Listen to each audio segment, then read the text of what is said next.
So today, January 19th, is my first day back in therapy. I started going to therapy back in, I want to say October, and it has been extremely beneficial. It's just one of the tools that I used to get myself grounded, to be able to release, to get a different perspective on my life and where I come from and how all of this works and operates, and just to honestly, my therapist is the best because she always reminds me that I'm allowed to take up space in the world. And I think a lot of us don't think we're enough, whether it's conscious or unconscious, and we need to be told that we deserve to take space up in the world.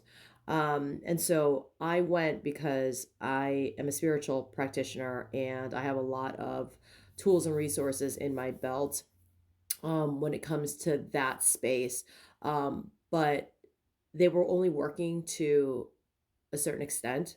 And my intuition kept telling me, this is the time. This is a time in your life that therapy would be really helpful. And so I went out in August and I actually started interviewing therapists. Interviewing because as humans, we tend to put like people that are working with us, like therapists and doctors and lawyers or whatever, and we stick them here and we're down here where we're not, we're equals.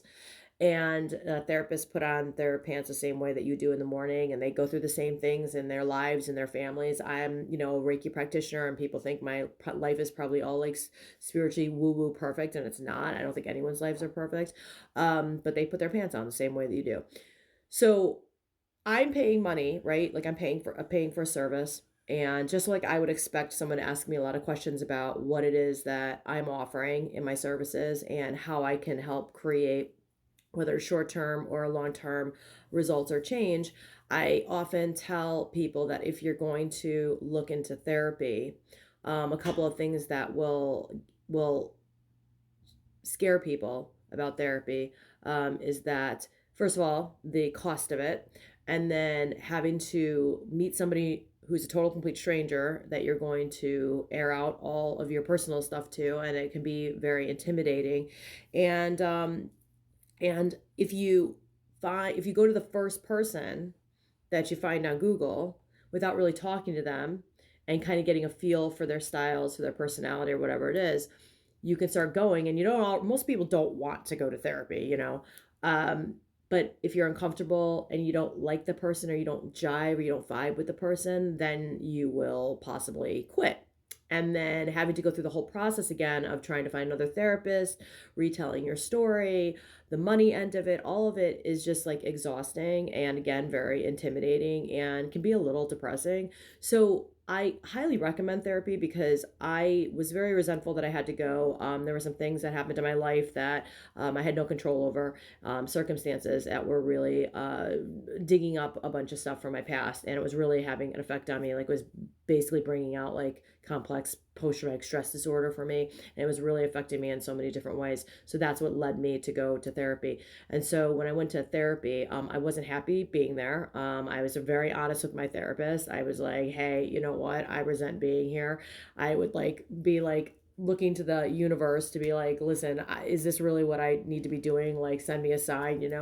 And the longer I went and got to know her, and she got to know me, and I got those signs and those messages, but it was really impactful. And I really love my therapist, and I'm glad that I'm going, and I'm glad I haven't seen her in a few weeks, but I'm glad I'm going back this year.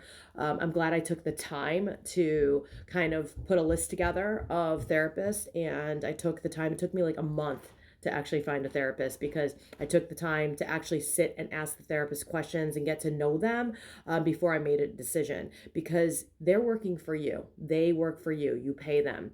And I look at money as an energy exchange, but they work for you. So don't be afraid to get to know them over the phone. And if they don't do consultations, like free consultations, and they don't take the time to get to know you, then that's probably not a therapist that you want to hire. So take the time to do that. I would say that from September to January 1st, It was really not a fun time because, that's really in the realms of doing shadow work when you go to therapy or any kind of therapy. I consider what I do a certain level of spiritual therapy, and a lot of the things that I talk about in therapy would come out in a session like that I would have with somebody like me. But I think that it's doing shadow work. It's not easy. It doesn't feel good, and I went through a lot of ups and downs in that journey over the last several months. But once January 1 hit, I'm very excited to like go and talk to her about the things that have been going on in my life. It was like a switch, like a light switch. I hit a light switch. And this year, I feel so much better. I'm still dealing with the things that was dealing with last year, but the effects that they are having on me, I'm coping so much better. I feel so much better. I'm making magic again in my life. And last year was meant to be quiet for me because I've been putting all of my past compartmentalizing in a box. I think there has been levels of toxic positivity in my life, and there are things, realizations. I'd only come so far in my journey and my learning process about myself and the universe and how I fit into it and how I react to it and how my body operates and how my nervous system and my brain works. And I was being called, because I think that healing needs to be done in layers, I was being called to peel off another layer. So that is what happened to me last year. I think the universe stopped or halted or uh, created quietness in my life that I didn't like, because I had to really sit in the stuff that I was going through so I could grow, so I could evolve, so I could be better at what I do with my clients. And I'm really, really thankful for that. So today is my first day back in therapy, and I'm excited to see my therapist. And if you have any questions, and it seems like a very daunting task to go out and try to find therapy or find a therapist that you can afford or somebody in your insurance, like reach out to me, because I'm very good at helping people to find the tools and the resources that they need, and to really kind of to talk you up to feel good about it. Because when we're going out there and trying to help ourselves, especially when it comes to therapy, I think our monkey minds automatically tell us that there's something wrong with us, and there is nothing wrong with you. You are human.